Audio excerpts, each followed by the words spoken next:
Assalamualaikum warahmatullahi wabarakatuh. Ketemu lagi dengan saya Devi Putri Kusanti di mata kuliah Dasar-Dasar Public Relations. Hari ini sudah pertemuan ke-12 dan membahas mengenai PR organik dan konsultan PR. Jadi saya harap selesai perkuliahan di pertemuan kali ini kalian sudah memahami mengenai perbedaan antara PR organik dan konsultan PR. Kalau gitu kita mulai belajarnya. Oke? Baik, pertemuan kali ini kita mulai dengan pemahaman mengenai Public Relations Organik atau humas internal. Nah, di mana humas internal ini ialah hubungan komunikasi yang terjadi di dalam sebuah perusahaan.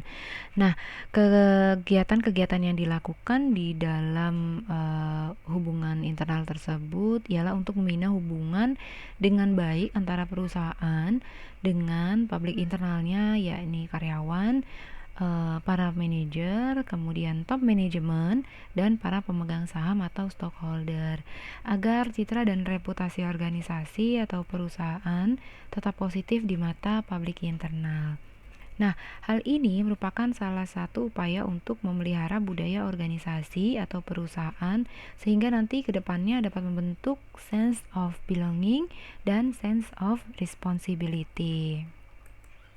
Kemudian, berikut adalah keahlian yang wajib dimiliki oleh seorang humas internal, di mana terdapat 7 keahlian. Yang pertama kita akan bahas terlebih dahulu mengenai keahlian dalam media relations. Nah, di sini humas internal itu wajib memiliki komunikasi yang baik dengan media massa. Hal ini digunakan untuk mendapat dukungan dan simpati dari media cetak maupun media elektronik untuk memperoleh publisitas yang positif mengenai perusahaan. Ya, kemudian yang kedua ialah keahlian dalam menjalin hubungan yang baik dengan karyawan atau employee relations. Di sini humas internal harus dapat berkomunikasi yang baik sehingga adanya sebuah penciptaan employee relations yang harmonis serta membantu menarik dan mempertahankan karyawan yang baik sehingga nanti akan tercipta sebuah loyalitas dan kreativitas dari para pekerja. Kemudian yang ketiga ialah community relations. Nah, di sini adanya keahlian untuk mendukung penjualan sehingga dapat menarik hati karyawan dan meningkatkan kualitas layanan masyarakat. Kemudian adanya pula pemberian dukungan atas prakarsa bisnis dan lain sebagainya. Selanjutnya, keahlian humas internal dalam menjalin hubungan yang baik dengan konsumen atau consumer relation. Nah, di sini seorang humas internal itu membangun hubungan yang positif dengan para pengguna produk atau barang atau jasanya, yakni konsumen. Kemudian mereka juga harus memiliki kemampuan untuk menanggapi keluhan dan masalah konsumen secara positif dan juga mendukung kegiatan-kegiatan penjualan dan pemasaran. Kemudian selanjutnya ada yang namanya keahlian dalam financial relations. Nah, di sini humas internal memberikan komunikasi keuangan yang baik dalam hal memastikan saham perusahaan publik dihargai secara proporsional, kemudian membangun pengetahuan dan kepercayaan dengan sumber dana, serta menanggapi pertanyaan dan kebutuhan dari para investor. Selanjutnya ada yang namanya keahlian dalam bidang marketing communication. Nah, di sini humas juga harus fokus pada aktivitas yang mendukung dalam hal penjualan produk dan jasa. Dan yang terakhir ialah public affair, di mana pengurusan dalam interaksi perusahaan dengan pemerintah pada beragam tingkatan. Nah, di sini ada yang namanya sebuah kegiatan-kegiatan humas internal dengan instansi pemerintah selaku penentu kebijakan atau peraturan yang berlangsung. Nah, di sini semuanya saling berkaitan, saling berkesinambungan, maka diwajibkan seorang humas internasional atau PR organik memiliki keahlian-keahlian yang terdiri dari ketujuh keahlian tadi. Nah, selanjutnya kita akan membahas mengenai besar kecilnya Departemen Public Relations internal dari suatu organisasi atau perusahaan itu tergantung dari 3 hal utama.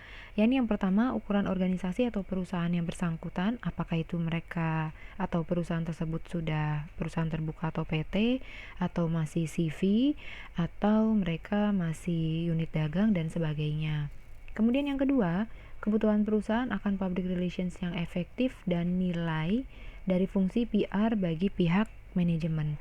Nah, ini dikaitkan dengan adanya public relations yang berada dalam satu struktur organisasi di perusahaan. Kemudian yang ketiga ialah karakteristik khas public relations bagi masing-masing organisasi atau perusahaan. Nah, ini dapat dikatakan bahwa seorang public relations itu pekerjaannya itu terdapat dari beberapa subdivisi. Jadi tidak hanya internal, tapi mereka juga ada yang namanya humas eksternal. Nanti kita akan pelajari di pembahasan konsultan public relations. Selanjutnya, kita akan membahas mengenai keuntungan yang dimiliki oleh sebuah perusahaan yang terdapat humas internal di dalam struktur organisasinya. Nah, yang pertama itu adanya kedekatan atau team membership. Jadi di sini humas internal biasanya itu akrab dengan karyawan-karyawan dari segala divisi. Nah, di sini dikarenakan humas internal masuk ke dalam struktur manajemen sebuah perusahaan. Nah, kemudian staf humas internal tersebut sering bertemu sehingga mampu membangun sebuah kepercayaan dan dukungan.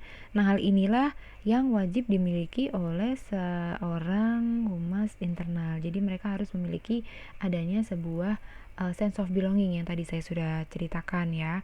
Di sini sense of belonging tidak hanya terhadap satu rekan subdivisi saja, tetapi harus secara seluruh. Kenapa?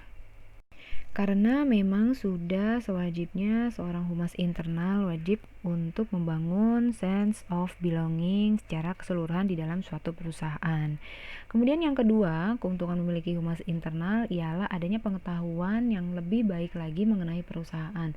Nah, di sini sebagai garda terdepan dari perusahaan, humas internal itu juga harus memiliki pengetahuan yang baik dari perusahaan. Jadi di sini mereka ada sebuah pengetahuan mengenai seluk-beluk segala sesuatu berkenaan dengan perusahaan mereka, baik itu sejarah perusahaan, baik itu mitra perusahaan, hingga hal-hal yang lainnya. Kemudian yang ketiga, adanya efisiensi perusahaan. Nah, di sini keberadaan humas internal itu dapat menekan biaya atau pengeluaran yang harus dibebankan oleh perusahaan. Hal ini sangat menguntungkan perusahaan dan humas itu sendiri. Dikarenakan apa? Dikarenakan perusahaan tidak harus menyewa konsultan humas dan si humas merasa adanya sebuah loyalitas yang tinggi ketika mereka berhasil untuk membuat perusahaan menjadi lebih baik atau citranya itu lebih baik lagi di masyarakat.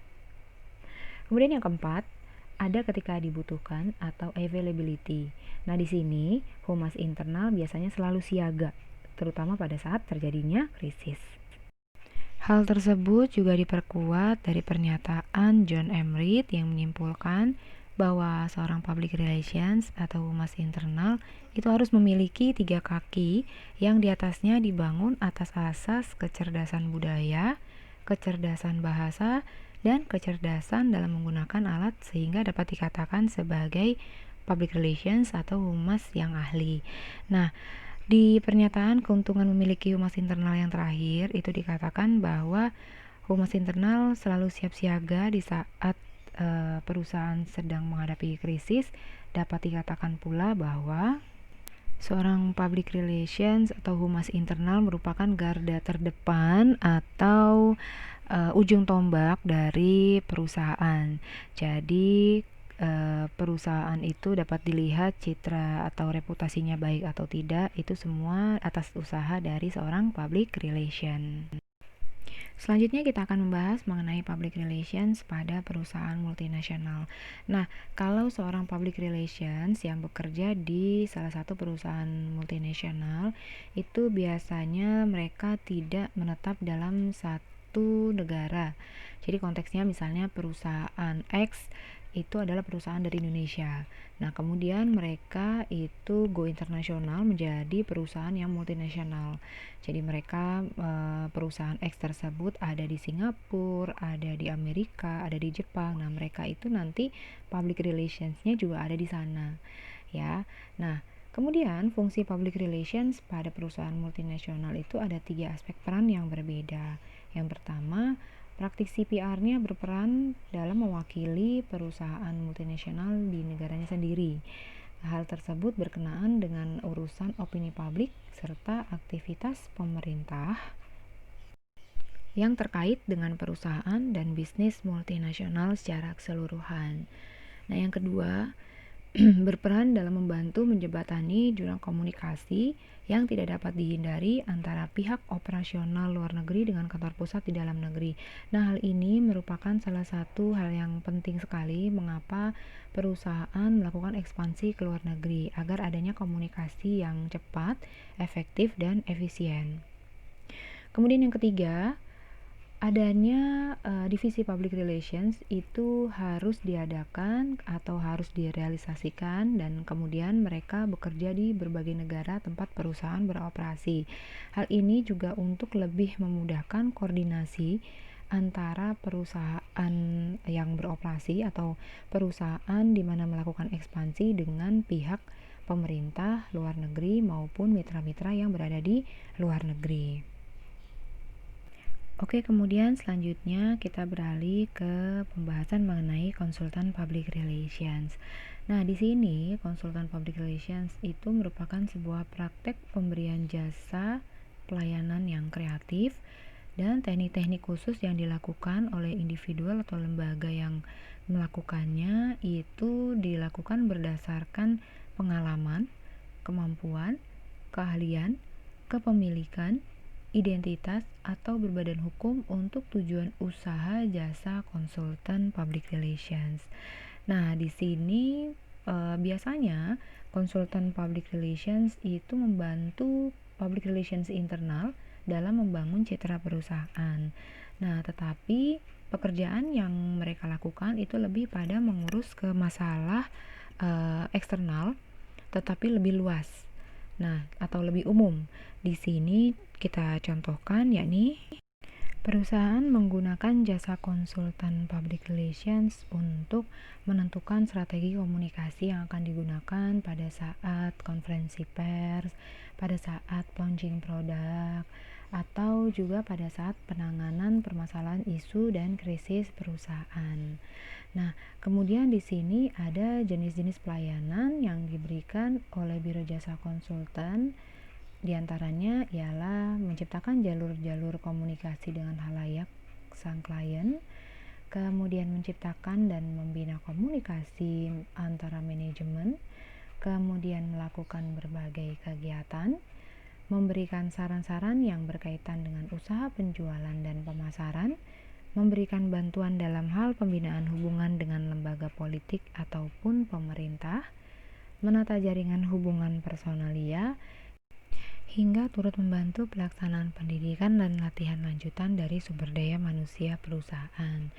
Nah, tetapi di sini juga ada keuntungan dan kelemahan dalam menggunakan jasa konsultan public relations.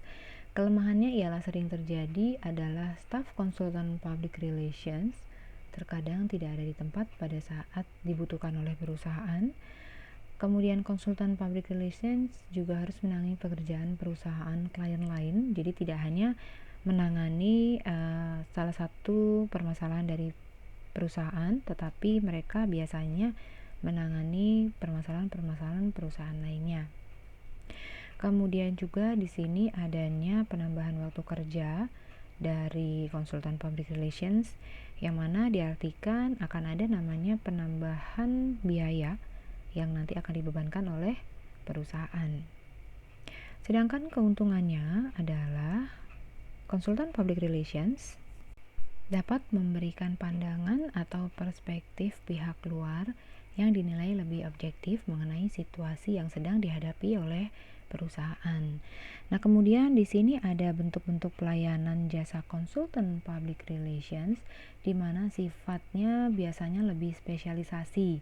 Contoh spesialisasi konsultan di bidang eksibisi atau di bidang perancangan dan penyuntingan jurnal internal, atau di bidang hubungan produksi, di bidang pengorganisasian acara, dan lain sebagainya. Kemudian jasa pelayanan yang disediakan oleh konsultan public relations sifatnya juga lebih konsultatif, bukan eksklusif. Hal ini dikarenakan jasa pelayanan mereka lebih berupa saran-saran atau nasihat-nasihat, tetapi tidak instruksi yang harus atau dapat diikuti.